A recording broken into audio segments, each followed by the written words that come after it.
Ready? I'm all set. Well, we're not. Okay. Ready? 2, 1, go. Good evening. Finally, after so long in captivity, they seem to be remarkably strong and spirited. One American, Thomas Sutherland, a dean at the American University in Beirut, and one Englishman, Terry Waite, the Anglican Church envoy. They came out of Lebanon this evening and arrived in the Syrian capital Damascus with encouraging news about the other hostages and providing details about the conditions they endured during their captivity. We begin in Damascus with ABC's Dean Reynolds.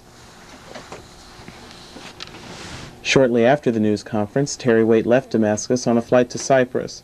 After he is examined by doctors, he is expected to fly home to England tomorrow. He is likely to get quite a welcome. And with that welcome story, here's ABC's John Lawrence. It's been a tough emotional weekend for the Sutherland family.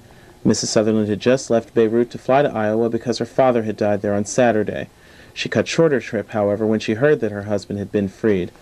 2 of Sutherland's daughters are also flying to Germany tonight to be reunited with their father. In a moment, the stock market comes back a little. A powerful treatment for a common form of arthritis, and a school where making the varsity team is as simple as signing up. Investors were watching Wall Street closely today to see what would happen on the first trading day after Friday's 120-point loss. At the closing bell, the market had recovered some of that lost ground. The Dow Jones Industrial Average gained nearly 30 points to close at 2972 in heavy trading. A high school with a different approach to that bruising adolescent exercise we all remember called making the team.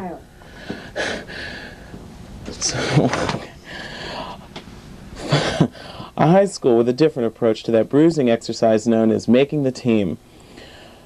Most of us tried out for a team only to be told that we're not good enough. As ABC's Chris Burry reports, that's not the way they do things on the playing field in Plainfield, Indiana.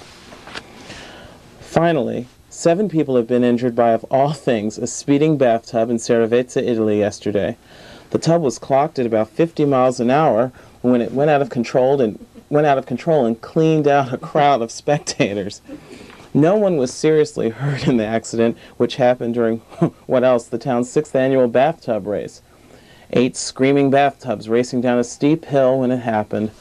Each tub was equipped with, among other fixtures, steering wheels, brakes, and I don't know, I'm sorry. Yeah, I'm going to back up to that. Thanks.